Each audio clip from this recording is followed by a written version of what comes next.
Channel Y. Channel Y. A South Asian Canadian channel. And you're watching Channel Y. The biggest South Asian media group, Y Media. Y Media. Y Media has newspaper, midweek, radio, South Asian Pulse. Hi, I'm Amitabh Bachchan and you're listening to South Asian Pulse. Hi, this is Amir Khan and you're listening to South Asian Pulse. अब हर दिन सुने GTA का number 1 radio station FM 91.9 Television. You are watching Channel Y. Channel Y. Prime Minister, welcome. It's a pleasure to be back. Online, SouthAsianDaily.com. The biggest South Asian media group, Y Media. This part of the program is brought to you by Midweek Newspaper, published every Tuesday.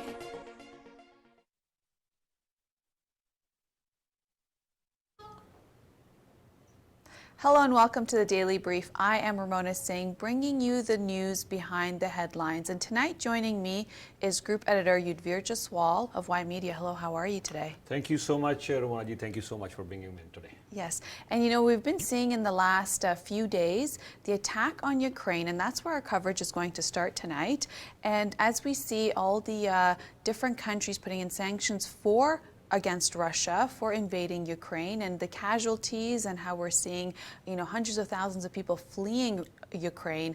What we want to know essentially is what has caused this war. I think that is the main thing. As you know, every news channel is covering what's happening in Ukraine and Russia's attack, but what brought us to today, and how did this escalate to the point it has in the last 3 days? Watching Channel Y. Channel Y. A South Asian Canadian channel. How come we reached at this stage? Because yes, one thing we all know, at one time USSR, these were the two major powers, Russia and Ukraine. As a matter of fact, Russia was the most powerful country in USSR when it was a Soviet Republic, and the second most powerful country at that time was Ukraine.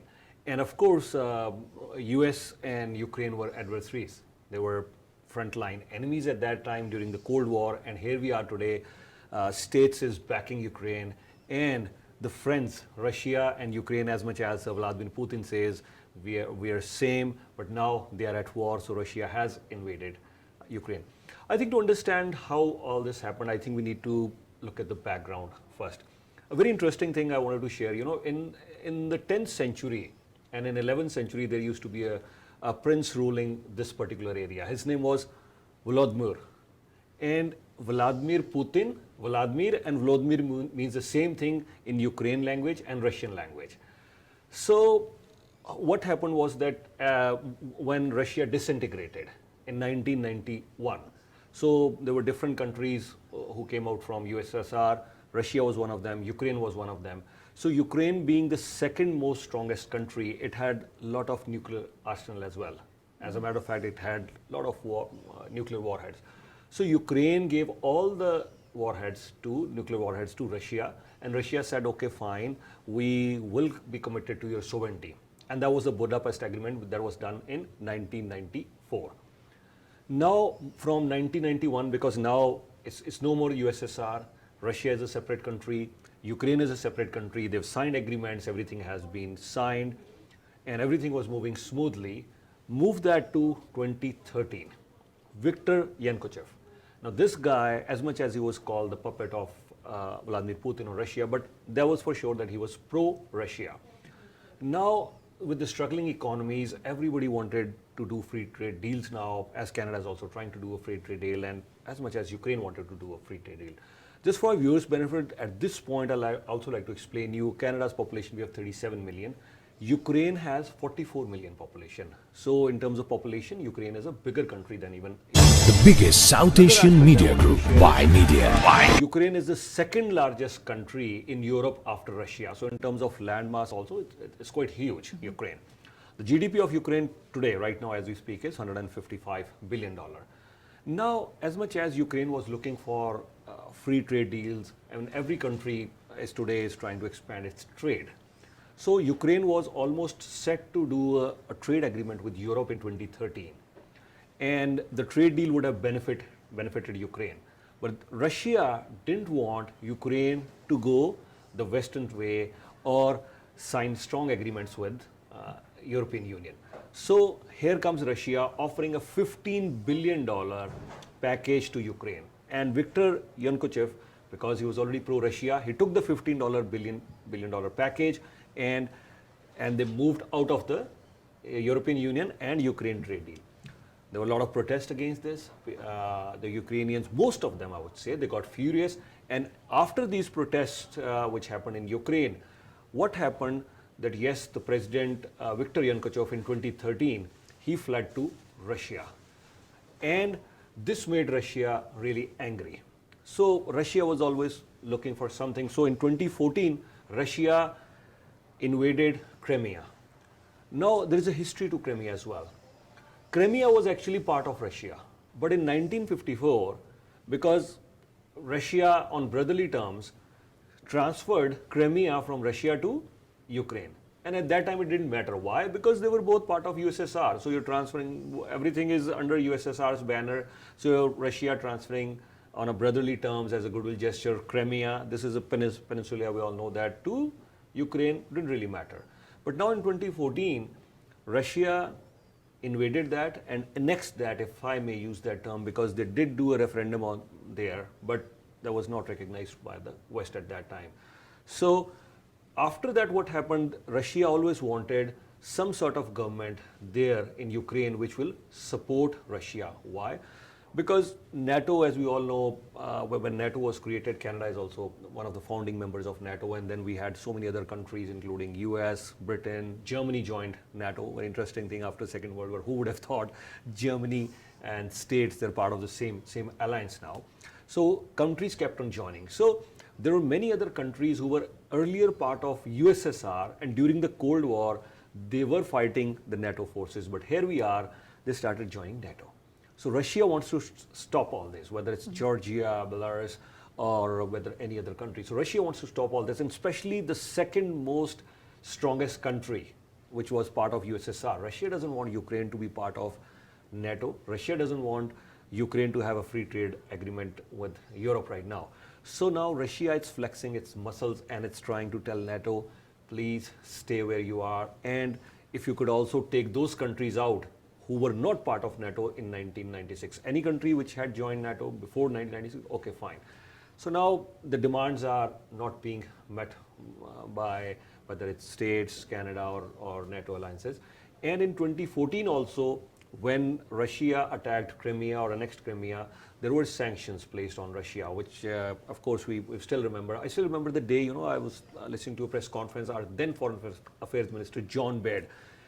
Even before Russia was moved out of G8, he started claiming, our Foreign Affairs Minister John Baird, G7. I say he's saying G7, it's G8, but I could understand why John Baird was saying that, because at that time they said, okay, Russia is out. And Russia was moved out of G8 and it became G7, and there were so many sanctions placed against Russia.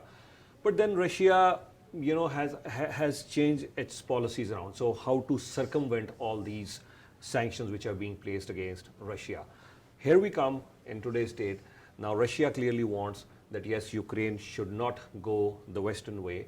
And if you ask the Ukrainians today, what do they want?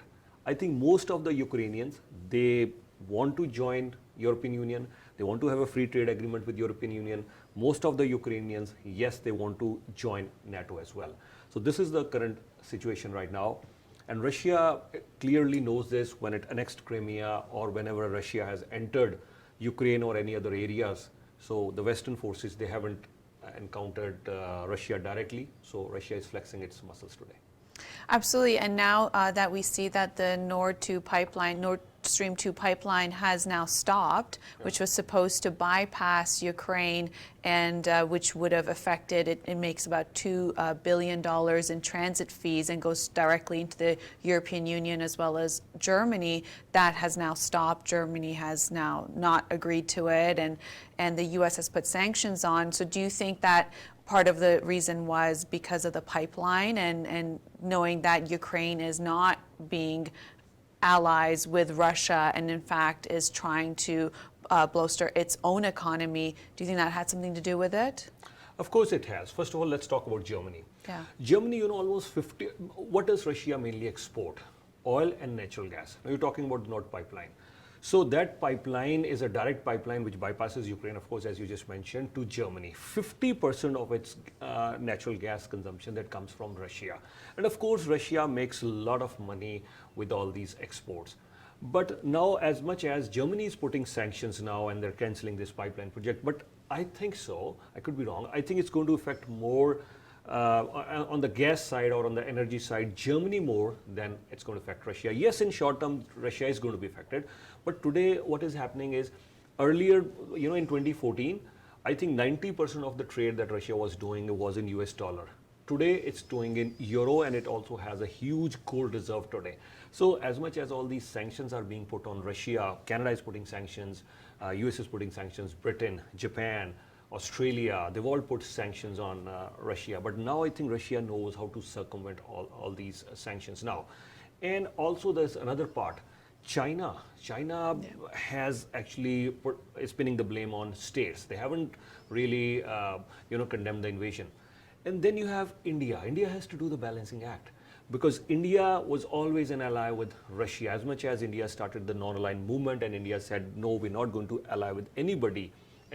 But despite the non-aligned movement, India did associate itself with Russia. And till date, most of the military hardware that India is using is coming from Russia, as much as it's picking up from Israel, from France, from states. But recently India made an agreement, S-400 technology, that's all coming from Russia. And as much as states has said that any country who's buying weapons from Russia, we're going to sanction them. But you know, India is trying to bypass that. India is maybe at a later stage, the US administration might put more pressure on India that we're sanctioning Russia, and here you are.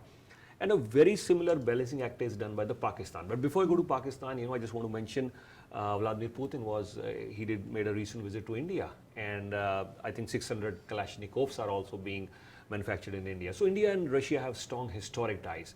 And recently now India is developing a very strong ties with US. And US is propping up India with respect to China, especially the Quad. India, Japan, Australia, and India, they formed Quad now, and they're trying to counter, China here.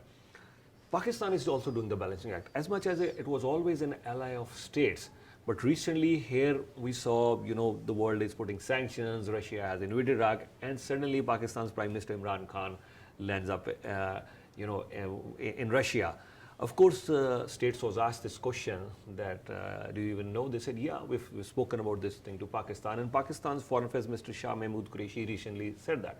He said, yeah, we are weighing our options. Which way do we go? Should we go the Russia way or should we go the states way? And after weighing all our options, we made an informed decision that yes, Imran Khan, our Prime Minister, should visit Russia. And Imran Khan said this, Russia is going to invest huge and in Pakistan, and they're going to supply us oil, gas. So that's where things stand right now. Yeah, and as you mentioned with China, who hasn't condemned it completely and said, there needs to be talks between Ukraine and Russia, and I think now it's a little past talks, right, based on what's been happening the last few days. But it's interesting that the other countries who are very rich in oil reserves, like Iran, they are not against Russia. They're not saying anything in terms of condemning them or putting sanctions. You have Venezuela, same thing, supporting Russia in many ways. And so it's interesting that you see a sort of an alliance between these countries that have oil and distribute oil. And of course, now there's the fear of Taiwan that wants to have it be recognized as a sovereign nation away from China. And as earlier this month, where the Olympics were happening, and you saw Vladimir Putin in China with the president, there you saw that there might be, now that they've taken a stance against and gone into invading Ukraine, what does that mean for Taiwan? And Taiwan's now on high alert for what China might do in terms of invasion. Yeah. Starting from Iran, I think for very well-known reasons we all know that why Iran won't condemn Russia, because we all know Iran hasn't had any good relations with states for a long time. So that's the policy of Iran. And secondly, I think China has offered a multi-billion-dollar package to Iran. They're offering this package that yes, if you could want to take this package, though Iran is still debating whether to accept that package or not. And we know in the Trump era there were sanctions put against Iran. And also, as much as Joe Biden has announced that we're going to reverse those sanctions, but if you look at the details, I think the devil is in the detail. It's not easy to roll back all those sanctions. So that's the position for Iran, first of all. Second, quickly moving on to Taiwan now. Taiwan, yes, they want to declare themselves as a sovereign country, but China won't allow them to let go. And as a matter of fact, as much as US is backing Taiwan, and they're saying we will be there. But I doubt that's going to happen, because recently when the Taiwanese Prime Minister was making an announcement in states, the feed was suddenly cut off in states, and they say it was a technical reason, but I doubt it was a technical reason, maybe some sort of pressure from China. I think China and America, as much as they're rivals, but there's almost a $650 billion bilateral trade. So they're not going to go to war with the forces as much as they are financial rivals over there. And now I think Taiwan, I doubt anybody's going to back Taiwan up against China. I don't think so. And as a matter of fact, with Russia annexing Crimea, Russia, it's going to almost take over, Ukraine now. So China will not only flex its muscles more in Taiwan, but also I think they're now talking about India as well. I mean, Arunachal Pradesh. China still considers Arunachal Pradesh as its own area, maybe Sikkim as well. China has issues with almost 14 neighboring countries, whether it's Japan, South Korea, whether it's India, Taiwan, Philippines, you name a country. China has issues with all those countries. Yeah, absolutely, and it's escalating in that region. And Turkey hasn't done much. Ukraine had asked, through please don't allow access of, Russia coming through the Black Sea. They didn't do anything. Belarus has always been known to support Russia, even though they said we've allowed the troops to go through our borders. We're staying out of it. But that's hard to believe as well. And NATO said because Ukraine is not a full member, they cannot actually go into Ukraine, but they were sending their troops outside of the area to see how they could aid, and of course allowing refugees to cross the borders. I mean, is it just that the world is now watching what's happening in Ukraine, and because they're not a full NATO member, they won't go in? And even though we hear Canada as well as the US and many other countries are sending weapons and, money and all other resources, but we're just essentially watching this unfold. I would say yes and no. Why I would say yes to that answer? Because yes, as much as Ukraine is asking for support, military support. So what has been the role up until now? Supplying weapons. Yes, the West has been doing that. Canada, we've had our troops there training the Ukrainian troops there. So, but yes, essentially we're just watching, because Ukraine's President Zelensky, he wants the Western forces to go and support them, which none of the country is doing. And one of the reasons precisely is that Vladimir Putin, he's clearly threatened. He hasn't used the N word, so he's not using the nuclear word. But indirectly, he's implying that. He says, any country who will interfere in Ukraine with military, they will see something which they have never witnessed in the history. So he's clearly implying that he's not, and I've read quite a few articles on different military experts. They're clearly saying this, he means business this time. So he's not going to shut, because Putin being Putin, Vladimir Putin has been at the helm of affairs, whether as a president, then as a prime minister, now again as a president, for almost good 2 decades now, from 1999 till 2022. So he has had a very strong hold on Russia, and Putin, with his style, I think his threat, it has to be taken very seriously. So not many countries who really want to go in Ukraine. But then there is another aspect to it, right? As you were just mentioning, that are we just going to essentially just keep watching? If given a choice, I mean, there are 3 or 4 choices. Given the choices, the first choice, which Vladimir Putin would want, Russia, essentially take over Ukraine.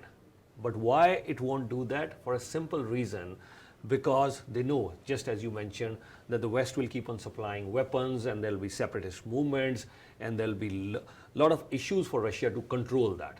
So that one option could be off the table because of the West, because of the support of the West. But the other 2 options that he'll be looking at is maybe he would want to have some sort of administration there in Ukraine which will 100% support Russia and not join NATO, not join European Union. Is Zelensky that guy? I doubt.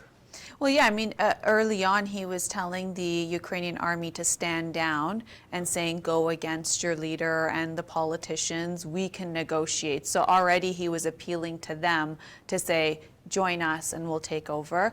The other thing is that we're watching as all of this unfold, we're seeing that he's getting the support from Syria and all the neighboring countries that we mentioned.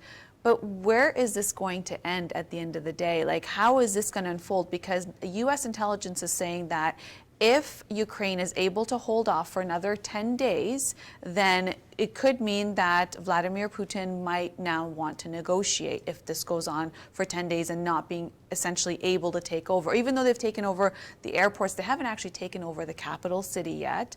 How do you foresee this ending? I think, as I was mentioning earlier, the advantage that Putin has right now in terms of 2014, they have huge, gold reserves right now. Their foreign reserves are fine. They have huge gold reserves now. And Russia has been able to, run its economy. The sanctions, as much, yes, they would hurt Russia, but the sanctions won't hurt Russia that much. Russian economy has been growing by just merely 2%. It hasn't been great anyways. So you're not going to really hurt Russia in a big way. Can Russia sustain a massive war, a long war? The answer is no. But a short war, 5, 10, 15, 20 days, as you were mentioning 10 days, yes, it certainly can afford that sort of war right now. Sanctions or no sanctions. And a very interesting part, though I don't want to digress too much, when India, they announced, yes, we are a nuclear country, and when India said that, yes, we have nuclear weapons right now, sanctions were placed against India, a country like India, and this is India we're talking about late 90s, not the today's India, which has almost a $2 trillion economy. No, they were talking about 90s when the reforms just started. And at that time, despite being sanctioned by states, Canada put sanctions on India, no trade, thanks. Japan, Britain, so many other countries. What happened to India? Nothing. Fast forward that 3-4 years later, Dr. Manmohan Singh and Barack Obama, US and India, they're doing a nuclear trade deal. Canada, okay, fine, get nuclear reactors from us. Germany, they were all doing that. So if India could sustain all these sanctions, I doubt Russia will have any major challenges sustaining all this. So what I see playing here is, I doubt Russia is going to take over Ukraine, so because they know there'll be a lot of rebellion, they won't be able to do that. But a government, this is what I think Russia wants right now, a government in Ukraine which will be pro-Russia. Pro-Russia. And do you foresee that they would now try to go after the other countries that have separated, since 1991? That could happen, but I think Russia doesn't want to spread itself too thin. Yes, they've attacked Georgia in the past, I know, they've annexed Crimea. They did support the separatists in different eastern areas, especially in Ukraine.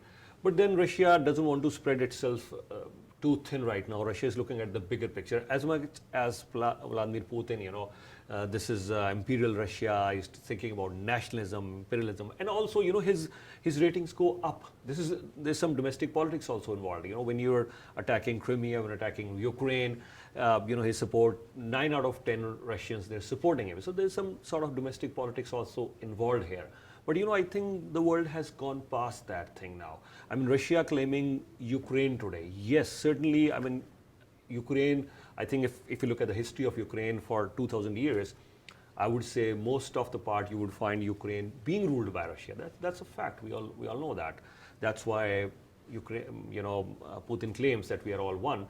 But so was India ruled by the Britishers. So Britain cannot claim today that yes, India was ruled, or Bangladesh, Pakistan, South Africa, Australia, they're all Commonwealth countries. So today, we plan to take back Australia today, New Zealand today, India. No, I doubt that can happen now. So Putin has to understand that. Well, thank you for all your input today, helping us understand what brought us here today with, the invasion of Russia of Ukraine. Thank you for the feedback. That's all the time we have today. Please tune in every day for the Daily Brief. Until then, I'm Ramona Singh. We'll see you tomorrow.